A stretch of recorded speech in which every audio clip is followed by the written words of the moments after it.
Shalom, selamat pagi jemaat Tuhan. Berjumpa kembali dalam doa pagi online. Semua karena anugerahnya.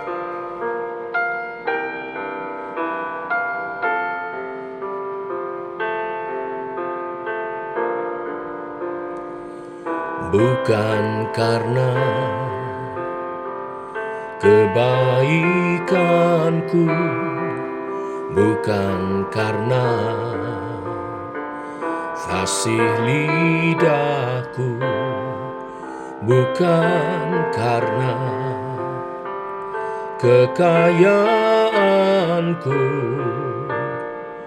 ku dipilih, ku dipanggilnya, bukan karena kecakapanku, bukan karena baik rupaku, bukan karena kelebihanku, ku dipanggil, ku dipakainya. Bila aku dapat, itu karenanya. Bila aku punya, semua daripadanya. Semua karena anugerahnya, diberikannya pada kita. Semua anugerahnya bagi kita, bila kita dipakainya.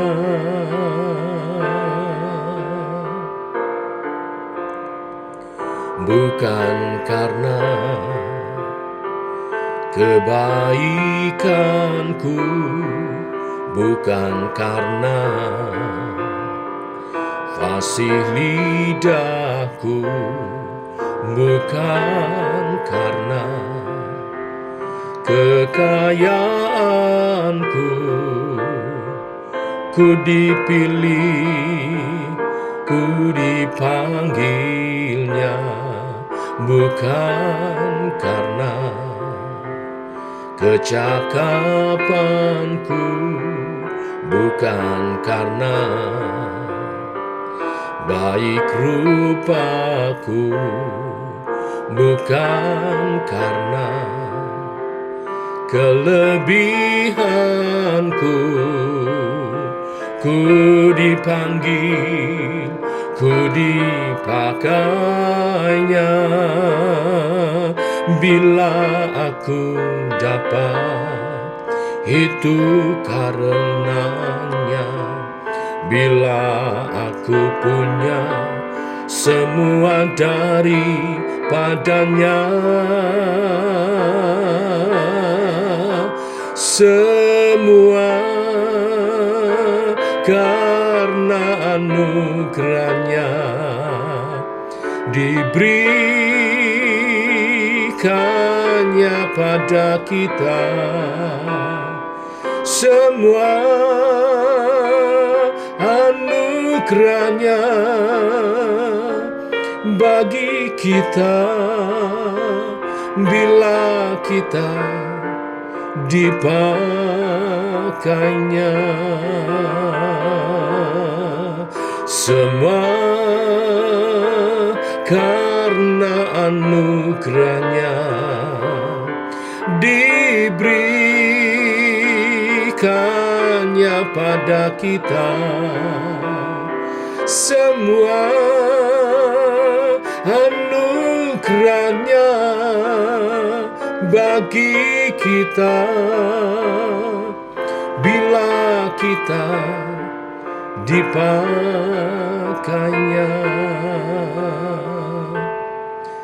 semua anugerahnya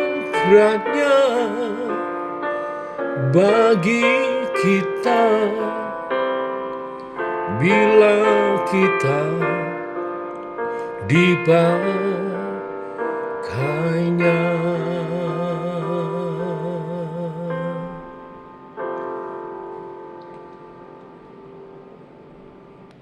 Tiba waktunya untuk kami merenungkan firman-Mu. Firman-Mu lah suluh dan terang bagi jalan kami.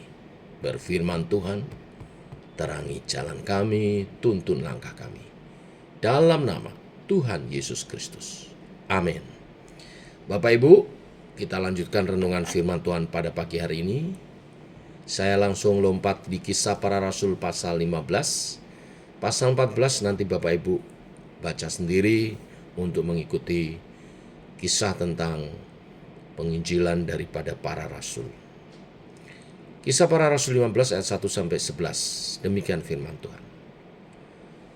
Beberapa orang datang dari Yudea ke Antiokhia dan mengajarkan kepada saudara-saudara di situ, jikalau kamu tidak disunat menurut adat istiadat yang diwariskan oleh Musa, kamu tidak dapat diselamatkan. Tetapi Paulus dan Barnabas dengan keras melawan dan membantah pendapat mereka itu. Akhirnya ditetapkan supaya Paulus dan Barnabas serta beberapa orang lain dari jemaat itu pergi kepada rasul-rasul dan penatua-penatua di Yerusalem untuk membicarakan soal itu. Mereka diantarkan oleh jemaat sampai keluar kota. Lalu mereka berjalan melalui Fenisia dan Samaria, dan di tempat-tempat itu mereka menceritakan tentang pertobatan orang-orang yang tidak mengenal Allah. Hal itu sangat mengembirakan saudara-saudara di situ. Setibanya di Yerusalem, mereka disambut oleh jemaat dan oleh rasul-rasul dan penatua-penatua. Lalu mereka menceritakan segala sesuatu yang Allah lakukan dengan perantaraan mereka. Tetapi beberapa orang dari golongan Farisi yang telah menjadi percaya datang dan berkata, orang-orang bukan Yahudi harus disunat dan diwajibkan untuk menuruti hukum Musa. Maka bersidanglah rasul-rasul dan penatua-penatua untuk membicarakan soal itu. Sesudah beberapa waktu lamanya berlangsung pertukaran pikiran mengenai soal itu, berdirilah Petrus dan berkata kepada mereka, "Hai saudara-saudara, kamu tahu bahwa telah sejak semula Allah memilih aku dari antara kamu, supaya dengan perantaraan mulutku bangsa-bangsa lain mendengar berita Injil dan menjadi percaya. Dan Allah yang mengenal hati manusia telah menyatakan kehendaknya untuk menerima mereka, sebab Ia mengaruniakan Roh Kudus juga kepada mereka, sama seperti kepada kita. Dan Ia sama sekali tidak mengadakan perbedaan antara kita dengan mereka, sesudah Ia menyucikan hati mereka oleh iman. Kalau demikian, mengapa kamu mau mencobai Allah dengan meletakkan pada tengkuk murid-murid itu suatu kuk yang tidak dapat dipikul, baik oleh nenek moyang kita maupun oleh kita sendiri? Sebaiknya kita percaya bahwa oleh kasih karunia Tuhan Yesus Kristus, kita akan peroleh keselamatan sama seperti mereka juga." Sampai di sini pembacaan kita. Bapak Ibu jemaat Tuhan, melihat pekerjaan Tuhan memanggil bangsa-bangsa non-Yahudi, terjadi sukacita besar di tengah-tengah jemaat Yahudi pengikut Yesus. Tetapi beberapa golongan di antara mereka mengusulkan untuk adanya upacara penerimaan untuk menjadi Yahudi, supaya mereka bisa dianggap sebagai pengikut Kristus yang sejati. Di dalam pandangan orang-orang ini, mengikut Yesus adalah panggilan menjadi seorang Yahudi, karena Yesus adalah Mesias orang Yahudi. Itulah sebabnya mereka beranggapan jika orang-orang non-Yahudi ingin menjadi pengikut Yesus, mereka harus dijadikan petobat Yahudi terlebih dahulu. Inilah yang kemudian dilawan oleh Paulus dan Barnabas. Sebab bagaimana mungkin penerimaan mereka diragukan jika Tuhan sendiri telah menerima mereka? Apalagi kalimat yang dinyatakan bahwa untuk orang-orang non-Yahudi diselamatkan mereka perlu disunat terlebih dahulu. Peraturan dan cara hidup setelah diselamatkan tidak boleh dijadikan peraturan dan cara hidup sebagai syarat untuk diselamatkan. Keselamatan adalah anugerah, dan itu semua karena kebaikan Tuhan saja. Tidak ada apapun yang bisa ditambahkan untuk menjadikan kita selamat. Tuhan memilih Abraham, bukan sebaliknya. Tuhan menyatakan Abraham benar karena percaya janjinya. Tuhan tidak menunggu Abraham menjadi orang benar dulu, baru memberikan janjinya. Urutan yang telah dengan jelas dinyatakan oleh Tuhan sekarang berusaha untuk diputarbalikkan karena ketidakmengertian dari golongan orang Yahudi. Karena perdebatan mulai menjadi sangat tajam, maka mereka merasa perlu datang ke Yerusalem untuk memutuskan perkara ini bersama dengan para rasul. Perkara ini harus diselesaikan bersama, bukan berdasarkan keputusan pendapat-pendapat individu. Gereja pertama menetapkan perkara berdasarkan hikmat bersama para pemimpin yang mau tunduk kepada kitab suci. Ini juga harus jadi contoh teladan gereja sampai pada akhir zaman. Jika gereja mempunyai pemimpin-pemimpin yang tidak mau berdiskusi dan saling mau menang sendiri, maka gereja itu akan hancur. Jika gereja mempunyai pemimpin-pemimpin yang mau berdiskusi tetapi tidak mempunyai hikmat, maka gereja itu juga akan hancur. Jika para pemimpin mau saling berdiskusi, memiliki hikmat tetapi tidak mempunyai ketaatan kepada kitab suci, maka gereja itu tetap akan hancur. Karena tidak ada hikmat sejati bisa muncul jika tidak ada ketaatan kepada firman Allah di dalam Alkitab.